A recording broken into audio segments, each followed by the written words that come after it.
والسلام على من هو أفضل الوصائف وعلى آله وصحبه ذوي الفضائل.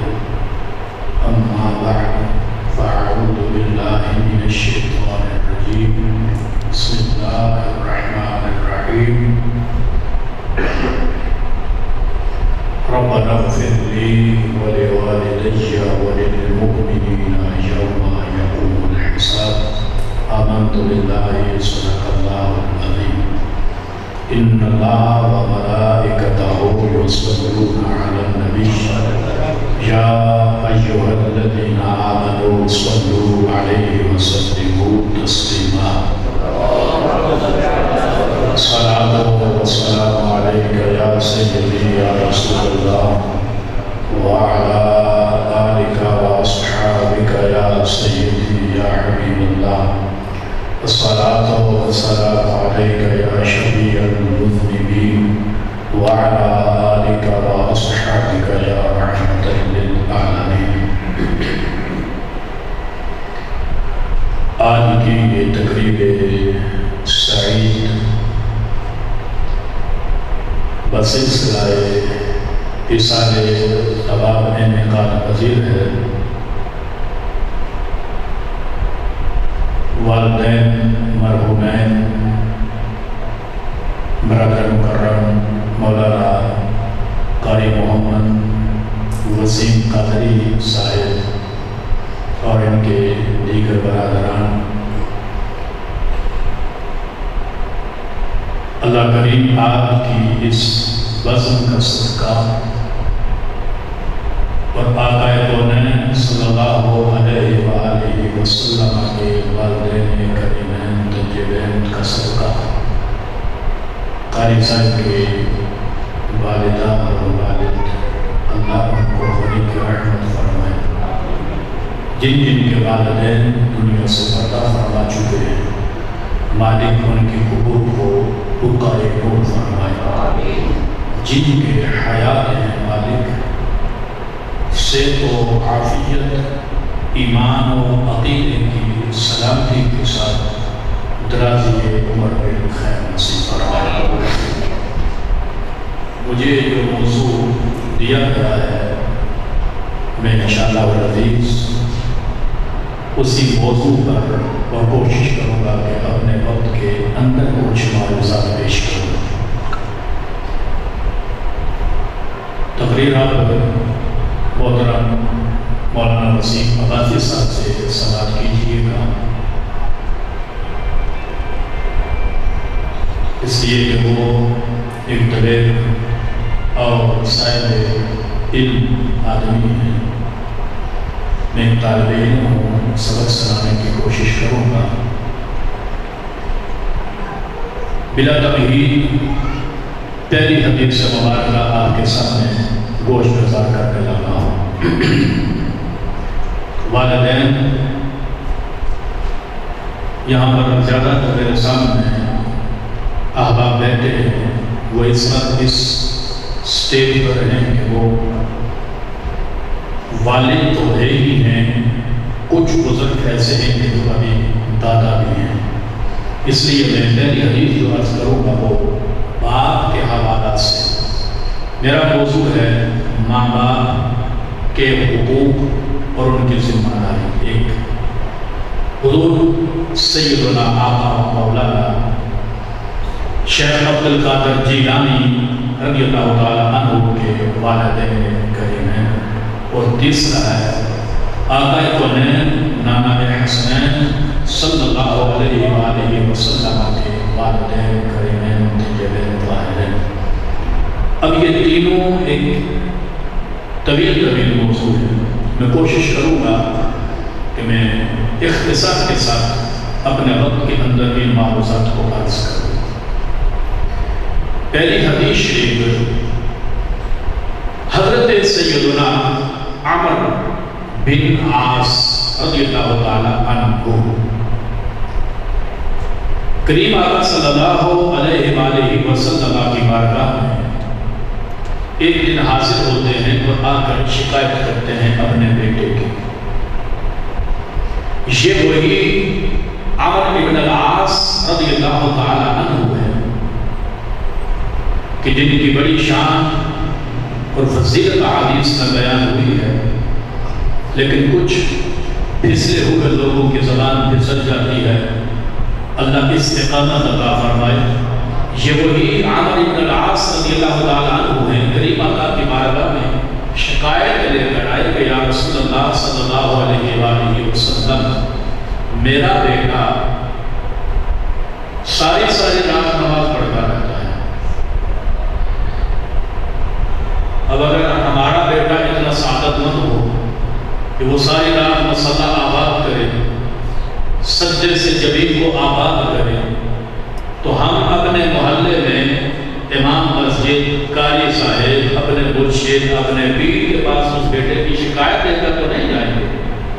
ہم تو ہر جاننے والے کو اپنے بیٹے کی بطور خوبی یہ بات ذکر کریں گے کہ اللہ نے مجھے اتنا خوش بخت بیٹا دیا ہے کہ لوگ اپنی اس جوانی میں نہ جانے کیا کیا کرتے ہیں، اور میرے بیٹے کی یہ جوانی ساری رات رب کی بندگی میں گزر جاتی ہے۔ لیکن صحابی رسول حضرت عمرو بن العاص رضی اللہ تعالی عنہ کو شکایت لے کر آئے کہ یا رسول اللہ، میرا بیٹا ساری رات نفل پڑھتا رہتا ہے، اور پھر صبح ہوتی ہے تو یا رسول اللہ صلی اللہ علیہ وآلہ وسلم، میرا بیٹا روزہ رکھ لیتا ہے۔ یہی اس کا معمول ہے، یہ کنٹینیو دن کا روزہ ہے اور رات کو سجدے ہیں، قیام ہے۔ اللہ کے محبوب صلی اللہ علیہ وآلہ وسلم نے پوچھا تو تم کیا کہنا چاہتے ہو؟ عرض کیا محبوبہ جو کہ رات ساری جاگتا رہتا ہے، بیداری کی وجہ سے ایک تو کمزور ہو گیا ہے، دن بھر روزہ رکھتا ہے اور روزہ رکھنے کی وجہ سے بھی کمزور ہو گیا ہے، محبوبہ میں وہ پورا ہو گیا، اور میرا بیٹا ساری رات عبادت، سارا دن عبادت کرتا ہے، اب وہ اپنی عبادت میں مصروف رہنے کی وجہ سے کمزور ہو گیا ہے، اور کمزوری کی وجہ سے وہ میری برابر خدمت۔ اللہ کے محبوب صلی اللہ علیہ وآلہ وسلم نے ان کے بیٹے حضرت عبداللہ رضی اللہ تعالی عنہ، عبداللہ بن عمرو بن العاص، آپ نے حضرت عبداللہ کو بلایا اور پوچھا، عبداللہ تمہارا باپ یہ شکایت کر رہا ہے، ٹھیک کہہ رہا ہے؟ عرض کہ جی آقا، میرا باپ ٹھیک کہہ رہا ہے۔ فرمایا کہ ساری رات نماز پڑھتے رہتے ہو، نفل پڑھتے رہتے ہو، سارا دن روزہ رکھتے ہو، ٹھیک ہے میں تمہیں شاباش دیتا ہوں، ایسا نہیں فرمایا، اور باپ کو بھی یہ نہیں کہا کہ تجھے اس سے اچھا بیٹا کہاں مل سکتا ہے، کتنا تربیت یافتہ بیٹا، کتنا اچھا ہے، تجھے اور کیا چاہیے؟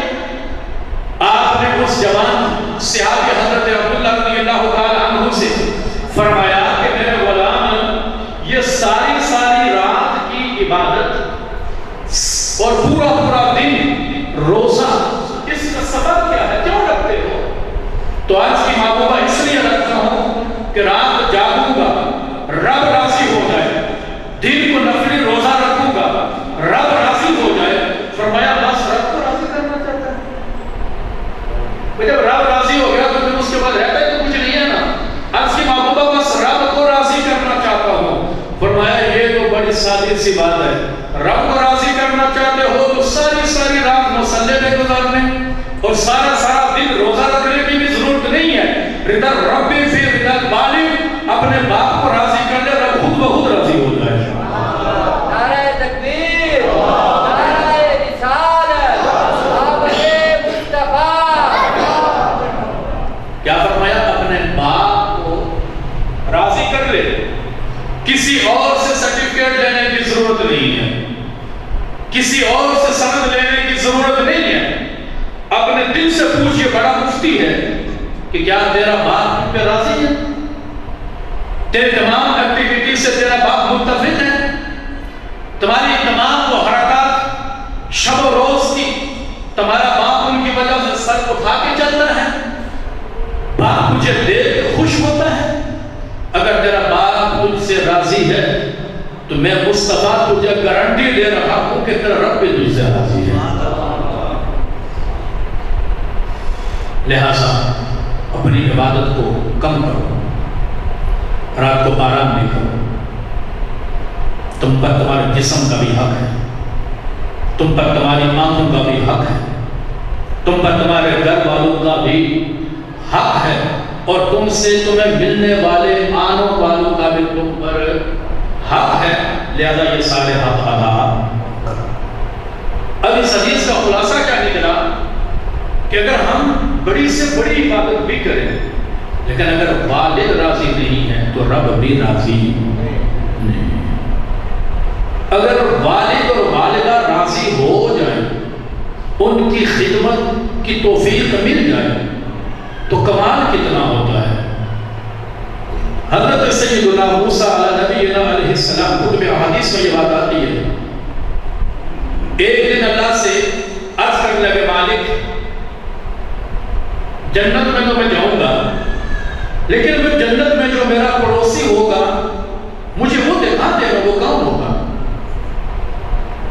حضرت سیدنا موسیٰ علیہ السلام جب رب سے یہ کلام کیا تو رب نے فرمایا کہ جاؤ فلاں جگہ پر فلاں بستی ہے، وہاں ایک شخص گوشت کا کام کرتا ہے، یعنی کسائی ہے، قصاب ہے، جاؤ تم وہ دوبارہ جنت میں ساتھی ہوگا، تمہارا وہ دوست ہوگا۔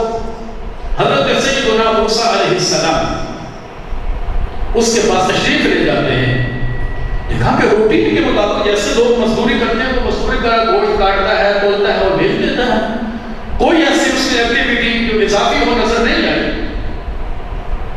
جب وہ اپنا کام کلوز کر کے گھر چلا گیا تو اس نے کھانا تیار کیا، کھانے کو نرم کیا، اور پھر اس نے وہ نرم کر کے ایک بوڑھی عورت تھی اس کے منہ میں وہ نوالا دیا۔ تو جب وہ بوڑھی عورت کھانا کھا چکی نا، حدیث کے الفاظ ہیں کہ اس نے پھر اللہ کے حضور دعا کی، ربا میرے پتر کی جنت کی موسیٰ علیہ السلام نے سنگ نصیب کری۔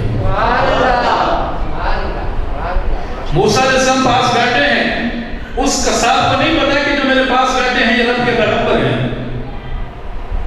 جب ماں نے یہ دعا کی، قال موسیٰ علیہ السلام بشارت لک، جناب موسیٰ علیہ السلام نے کہا تجھے خوشخبری ہو،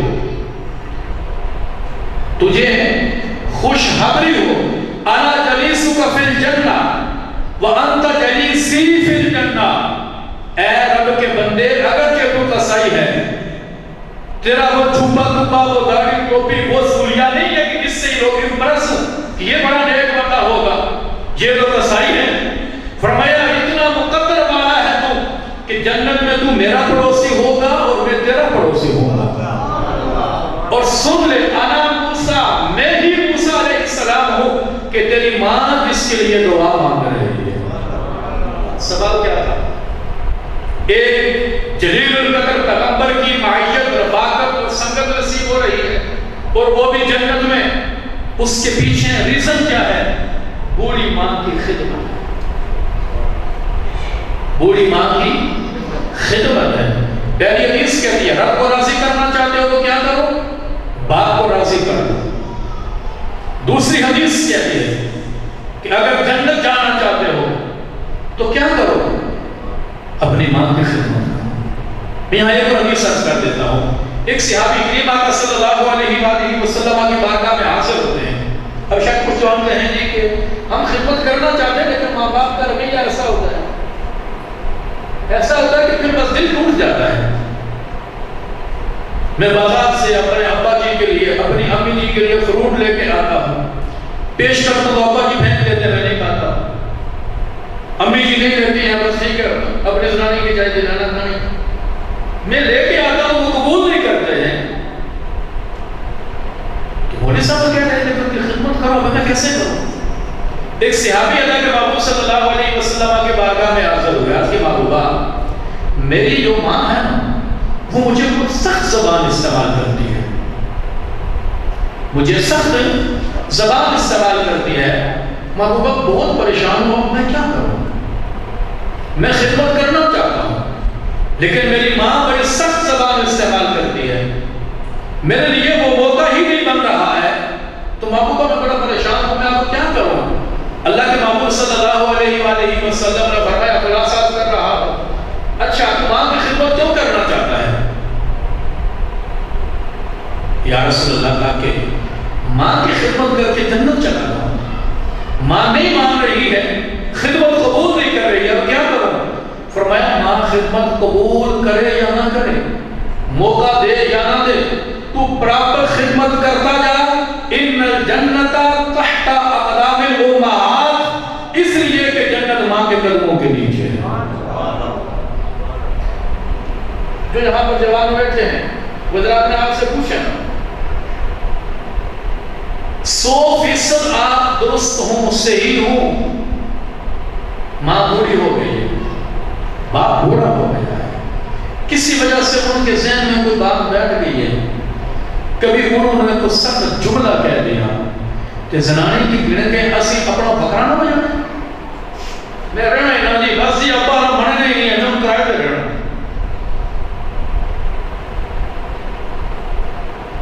یہ آج جوانی ہے تو میں اور تو کرائے پہ رہ لیں گے، لیکن اسی گھر میں رہ کر اگر ماں کی خدمت کرے، ایک شخص آیا، یا رسول اللہ میں ساری دن دیاری مزدوری کرتا ہوں، پیسے کماتا ہوں، شام کو لے کے آتا ہوں تو ابا لے لیتے ہیں، اب طرح مجھے ملے شام کا ہوں تو ابا کہ تو ساری چیز میرے حوالے میں خالی کر کے لے لے، تو میں کیا کروں گا؟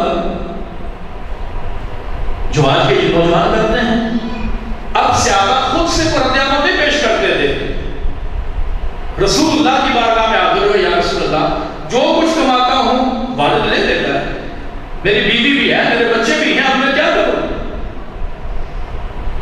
آپ صلی اللہ علیہ وآلہ وسلم فرمایا کس کا مال ہوتا ہے؟ یا رسول اللہ میرا ہے۔ فرمایا تیرا مال کہاں سے یار؟ مال بھی تیرے باپ کا ہے، تو بھی باپ کا ہے۔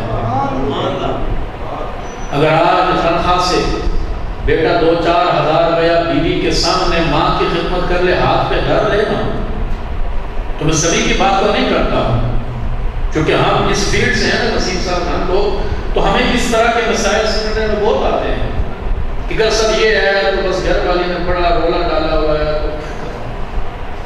ادھر بچے ہیں، اب ادھر چھوڑ دے سکتا ہوں، ادھر ماں ہے، ماں کو چھوڑ دے سکتا ہوں، کیا کروں؟ اب اس میں پیچھے فقدان کس چیز کا ہے؟ پیچھے فقدان ہے تربیت کا۔ کس کا فقدان ہے؟ تربیت۔ تربیت کیسی ہونی چاہیے؟ حضرت سیدنا فاروق اعظم رضی اللہ تعالی عنہ کا زمانہ ہے، آپ کی بارگاہ میں ایک شخص آتا ہے اور آ کر عرض کرتا ہے، یا رسول اللہ صلی اللہ علیہ وآلہ وسلم، حضرت فاروق اعظم رضی اللہ عنہ عرض کرتا ہے، امیر المومنین ہے، میرا یہ بیٹا میرا نافرمان ہے، ذرا آپ اس کے ذرا کان کھینچیں، گوشمالی کریں اس سے۔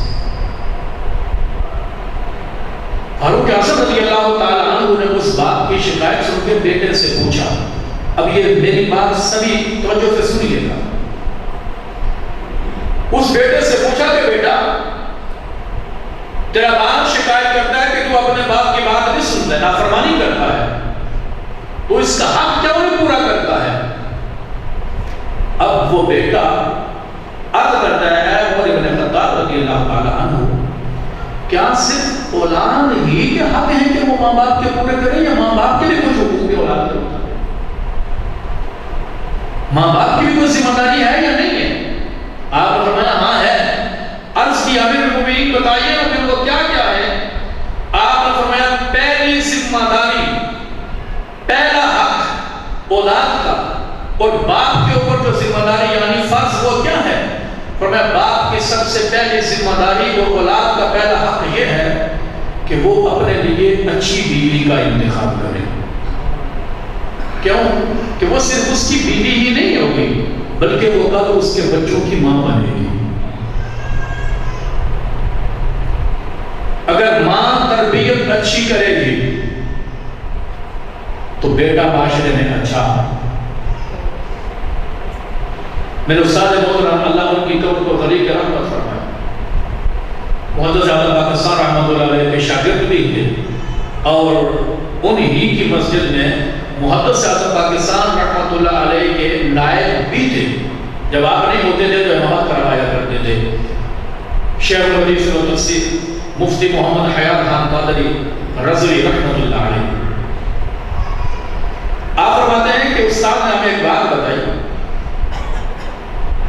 کہ ایک بچہ اسکول میں پڑھتا ہے اور ایک استاد نے بچوں سے جنرل نالج کا کوسچن کیا کہ بیٹا بتاؤ ہمارے رسول صلی اللہ علیہ وآلہ وسلم کا نام کیا ہے؟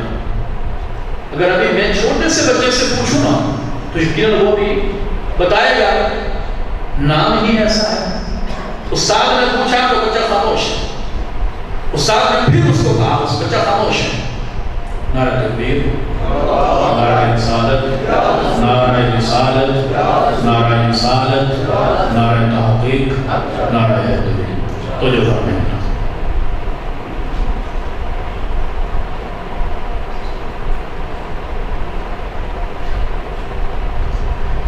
استاد نے بیٹے سے کیا سوال پوچھا؟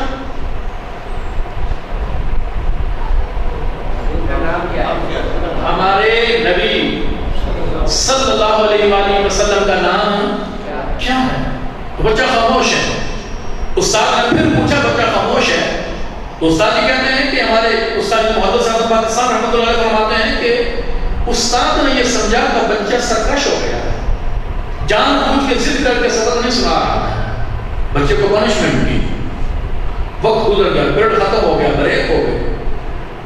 دوبارہ استاد کا دوسرا پیریڈ، استاد نے پھر بچے سے پوچھا بیٹا بتاؤ کسی نے تمہیں نام بتایا ابھی تک کہ نہیں بتایا ہے؟ کہتے ہیں کہ اس بچے نے پھر بڑی خوبصورت لہجے میں اپنے قریب رسول کا نام لیا ہے۔ کیا نام ہے؟ نام نامی اس میں گرامی حضرت محمد صلی اللہ علیہ وآلہ وسلم۔ بچے نے یہ نام لیا تو استاد نے کہا بیٹا تجھے آتا نا؟ کہا ہاں۔ وہ میرا پتر موسیٰ ہے۔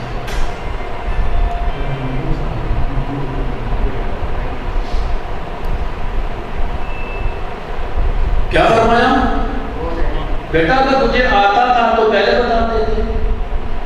بیٹے نے کیا کہا؟ اس اسٹوڈنٹ نے، استاد جی مجھے آتا تھا لیکن مجھے میری ماں نے کہا تھا کہ بیٹا جب بھی اپنے کریم لجپال نبی کا نام لو تو باوضو ہونا ضروری ہے۔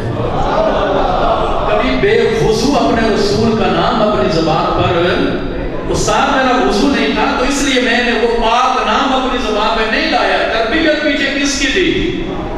فرمایا عمر بن خطاب رضی اللہ تعالیٰ عنہ نے کہ باپ کا پہلا فرض اور اولاد کا پہلا حق، یہ تربیت کی بات ہو رہی ہے، کہ وہ اپنی اچھی بیوی کا انتخاب کرے، اس لیے کہ وہی کل اس کی اولاد کی کیا بنے گی۔ اگر ماں ایسی ہے کہ جس کو خود نہیں پتا کہ نماز کیسے پڑھتے ہیں، اولاد پہ کیا توجہ کرے گی؟ وہ ماں جو سال ہر سال قرآن مجید کو کھول کے اس کی زیارت نہ کر سکے، وہ اولاد کی تربیت کیسے کرے؟ صرف ماں کی یہاں باپ کی بات بھی ہو رہی ہے۔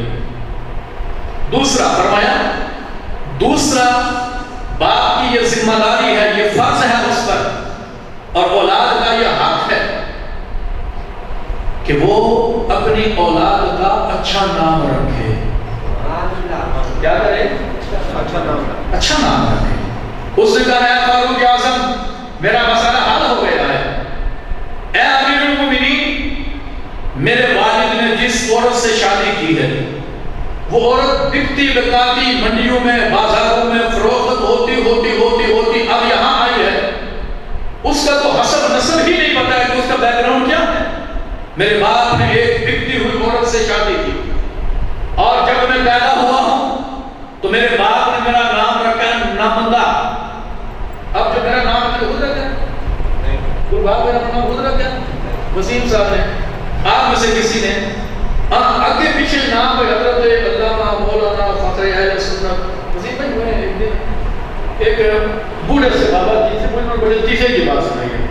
وہ کہتے ہیں کہ کوئی بندہ تھا تو پرانے وقتوں میں کہیں دور چلا گیا دیہاتوں میں، رات پڑ گئی تو کسی کے گھر اس نے رہنے کا ارادہ ظاہر کیا تو وہاں ایک اکیلا گھر اس کو ملا تو اس کو کہنے لگا کہ میں دور جا رہا ہوں، رات پڑ گئی، یہاں پہ جا نہیں سکتا ہوں، خطرہ ہے تو اگر مجھے آپ رہنے کے لیے جگہ دے دیں۔ اس نے کہا ٹھیک ہے لیکن آپ اپنا تعارف کروائیں کہ آپ کون ہیں؟ وہ کہا جی حضرت علامہ مولانا قادر نجدی و دورافی و قادیانی و مولانا و خزانہ پیر طریقہ ایڈا بڑا جناب اپنا التباس انہاں کہا پاپا ایک بندے نے جگہ ہی اتنے بندے نے جگہ اصلا نہیں اب میں اپنا تعارف کرواؤں تو وہی کرواؤں کہ جو مجھے میرے ماں باپ نے محمد راشد وہ کہنے کو شروع کرو اب تک اس بیچ مولوی نے نام کیا ہے بتائیے میرے جیسے ایک طالب علم وہ بھی نا جب آپ کتنے القابات دے دیتے ہیں نا تو پھر وہ خبر میں آ جاتا ہے ٹھیک ہو گیا کتنے مجھے گڈی چلا رہا نا ڈرائیور تھوڑی مجھے تھاپڑ دیا بڑے سونی گڈی چلانا ہے وہ اور ریس کرے گا تو چند کلو میٹر جا کے آگے کیوں آ کر اس واسطے ایڈا زیادہ تھاپڑ نہ دیا کرو کہ لوگ کہنے ہیں پڑھنا شروع کرتے ہیں اس نے کہا ہے فاروق اعظم امیر المومنین میرا مسئلہ حل ہو گیا ہے میرے باپ نے میرا نام رکھا ہے نمدا اور نمدا کس کو کہتے ہیں اس کیڑے کو کہتے ہیں جو گوبر میں پیدا ہوتا ہے ایک تو میرے باپ کا انتخاب ٹھیک نہیں تھا دوسرا میرا نام اس نے ٹھیک نہیں رکھا ہے اور تیسرا آپ نے فرمایا تیسرا کہ وہ اپنی اولاد کی تربیت اچھی کرے اس جوان نے کہا ہے فاروق اعظم میرے ابا سے پوچھے نا کہ میں اس عمر تک آ گیا ہوں کبھی میرے والد نے مجھے بٹھا کے کبھی سمجھایا ہے یا آپ بھی اپنے آپ سے آج پوچھئے گا کہ میں نے بیٹے کو تو بتایا بیٹا دکانداری اس طرح کرنی ہے بیٹا یہ ٹیسٹ یوں پاس کرنا ہے تاکہ تمہیں وہاں جاب ہو جائے بیٹا تم دکان پر جاؤ گے تو کسٹمر کے ساتھ یوں بولو تاکہ تمہارا گاہک تم سے متنفر نہ ہو یہ دنیا داری کے معاملات تو اس کو سکھائے ہیں لیکن کیا کبھی اپنے بیٹے کو اپنے پاس بٹھا کر اخلاق نبوی بھی بتائے ہیں اگر نہیں بتائے تو کل قصوروار بیٹا نہیں ہوگا قصوروار جب ماں باپ تربیت کرتے ہیں اقبال کی بات سننے لیجیے اقبال کہتے ہیں میں جوان تھا اقبال دراصل یورپ میں پڑھے ہیں اقبال تجھے یہ اتنا عشق رسول کہاں سے آیا ہے اقبال کہتے ہیں کہ میں نے کسی یونیورسٹی سے کسی کالج سے کہیں سے حاصل نہیں کیا ہے کسی درسگاہ سے نہیں میں نے یہ علم اپنے والد سے حاصل کیا ہے یہ عشق میں نے اپنے گھر سے حاصل کیا ہے اقبال کو کیسے اقبال کہنے لگے کہ میں جوان تھا اسٹڈی کر رہا تھا دروازے پہ کسی نے دستک دی جب دستک ہوئی بھیک مانگنے والا سائل تھا میں نے اگنور کیا اگین اگنور کیا اگین اب میں جب ڈسٹرب ہوا نا تو میں اٹھ کے غصے سے میں نے اس کو تھپڑ دیتا کہ میری پڑھائی کا وقت ہے اور تو مجھے بار بار ڈسٹرب کر رہے ہو اب وہ چار آنسو بہاتا ہوا آگے نکل پڑا اقبال کہتے ہیں کہ جب وہ آگے نکل پڑا نا تو میرے دل کو قرار نہ آیا دل بے چین سا ہو گیا ہے اندر کوئی چیز ہو نا تو بندے سے کبھی غلطی ہو جائے تو پھر دل کہتا ہے نہیں کوئی غلطی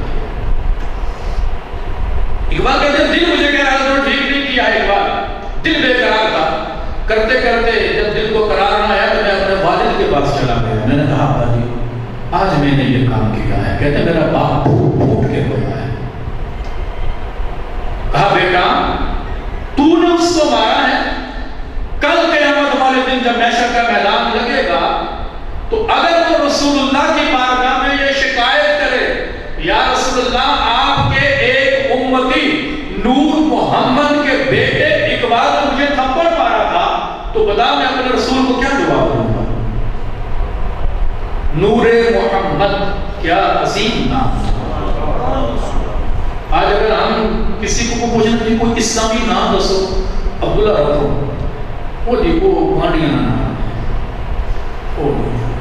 آپ رسول خدا صلی اللہ علیہ وآلہ وسلم کے گھرانے میں آئے نا تو مولا علی کے والدہ کا نام بھی فاطمہ آپ کی زوجہ ہے محترمہ کا نام بھی ان کی نسل میں آگے پھر کتنی فاطمہ ہے حضرت سیدہ فاطمہ کی بہن کا نام زینب پھر حضرت فاطمہ کی بیٹی کا نام انہوں نے کہا کہ خالہ کا نام زینب ہے تو میں بھی زینب رکھوں گی کوئی نوا اخبار جو نام پڑھتا کوئی نیٹ کو سرچ کر سکتا وہ نام رکھیں اپنی اولاد کا کہ جو نام با مقصد و با معنی ہو. آج کل کیا ہے، ہم نے اپنی بیٹی کا نام رکھا جی نارائن. کیا معنی کیا ہے جی؟ کوئی عیب. کیا بنا گیا؟ وہ فرشتہ ہے کہ اس میں عیب نہیں ہے. اسم با مسمى ہوتا ہے. نام وہ رکھیں کہ جو اس کے معنی کے مطابق ہو. نارائن اس میں کوئی عیب ہی نہیں ہے. بھئی یہ نام ہی درست نہیں ہے. نام ہمیشہ وہ رکھا جائے کہ جس نام کا تو مناسب معنی ہوتا ہے. تو اس نے کیا کہا اقبال نے؟ کہا جی میں نے اس کو مارا ہے. باپ نے کہا بیٹا کل بروز معاشرہ کا رسول اللہ کی بارگاہ میں یہ سائن شکایت لے کر گیا. ہم نے کبھی سوچا اگر میں نے کسی سے زیادتی کی کہ میدان معاشرے میں وہ اللہ کے سامنے کھڑا ہو جائے ہمارے کا بدلہ میں جب لے کر دے تو ہم دے دیں.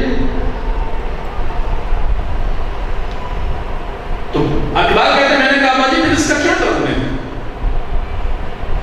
تو کہتے ہیں کہ مجھے میرے والد نے کہا قل شو از بہار محمد صلی اللہ علیہ وآلہ وسلم کہ اقبال اگر تو مجھے راضی کرنا چاہتا ہے، مجھ سے معافی مانگنا چاہتا ہے کہ جو میرے آنسو بہے ہیں، میرا دل دکھا ہے کہ میرے بیٹے نے یہ حرکت نہیں کرنی چاہیے تھی، تو اقبال ایسا کر لے کہ تو میرے رسول کے باغ کا پھول بن جا. جدھر جائے اقبال پھر خوشبوئیں آئے.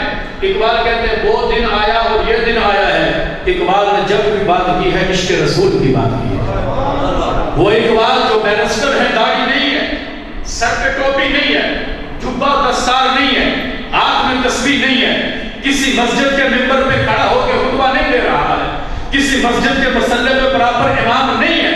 اقبال کہتے ہیں کہ میں ایک بار اپنے دوست کے گھر گیا، اور بھی دوست ہم وہاں جمع تھے، اور وہاں جب ہمارے لیٹنے کا انتظام کیا گیا، بندوبست ہوا، کیونکہ ہم مہمان تھے، پڑھے لکھے تھے، بیرسٹر تھا، تو دوست نے بڑا عالی شان مجھے بستر دیا. جب اس بستر پر بیٹھا، اقبال کہتے ہیں باقی سارے سو گئے، میں اٹھ کے ایک کونے میں جا کر بیٹھ کے روتا رہا. دوستوں نے جب صبح اٹھ کے دیکھا کہ اقبال بستر پر نہیں ہے، اقبال زمین پہ کونے میں بیٹھ کے رو رہے ہیں، پوچھا اقبال کیا ہوا ہے؟ اقبال کہتے ہیں لوگوں جب میں اس نرم و گلاب بستر پہ آ کے بیٹھا مجھے اپنے رسول کی وہ چٹائی یاد آ گئی تھی. اقبال کو یہ کس نے بتایا تھا کہ عشق مصطفیٰ اقبال کو گھر سے لینا تھا؟ تو ماں باپ کی ذمہ داری کیا ہے کہ وہ اپنی اولاد کے سینے میں عشق مصطفیٰ صلی اللہ علیہ وآلہ وسلم پیدا کریں. حضرات نبی پاک صاحب اولاد صلی اللہ علیہ وآلہ وسلم. اچھا میں ایک مسئلہ اور عرض کر کے میرا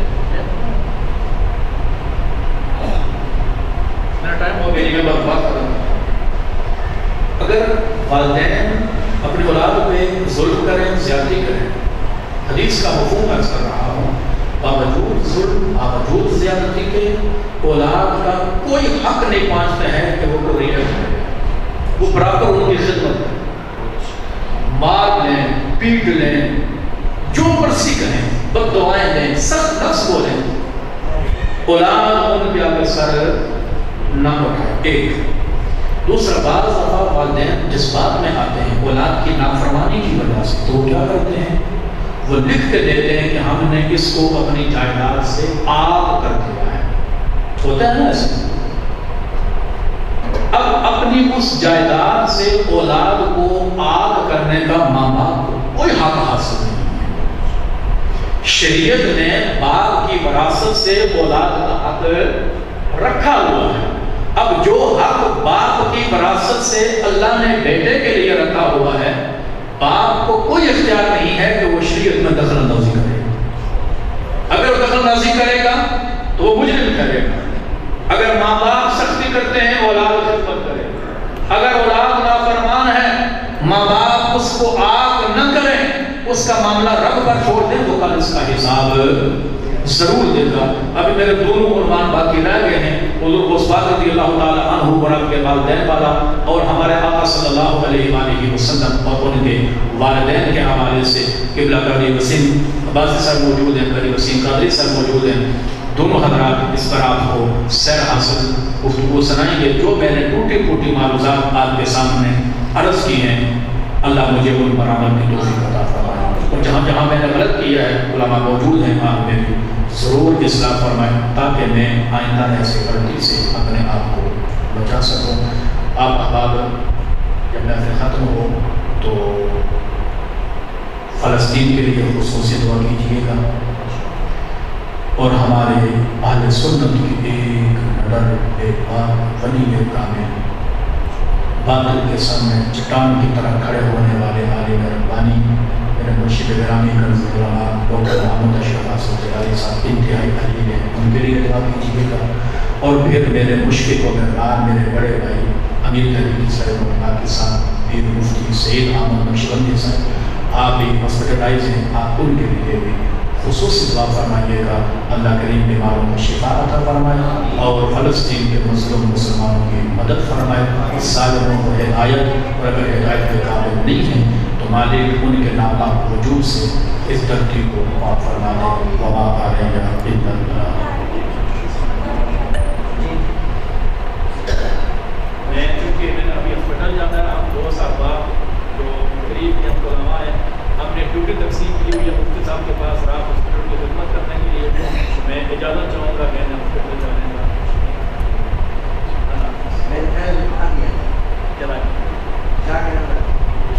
ماشاء اللہ بہت ہی خوبصورت فکر انگیز اور اصلاحی کتاب، یہ کتاب ایسا تھا کہ آج ہمارے پروگرام کا مقصد پورا ہو گیا۔ اللہ پاک حضرت آپ کے منصوبات کو ہمیں اپنے دل میں بسانے کی توفیق عطا فرمائے، عمل کرنے کی توفیق عطا فرمائے۔ حضور کی میلاد کی محفل ہے، اور تھوڑا سنجیدہ ہو گیا ہے، ایک نام کا شعر پڑھتے ہیں، تو کیونکہ جب گھر میں محفل ہوتی ہے نا تو پھر جتنے ہوتے ہیں بھتیجے بھتیجیاں ماجے بھانجیاں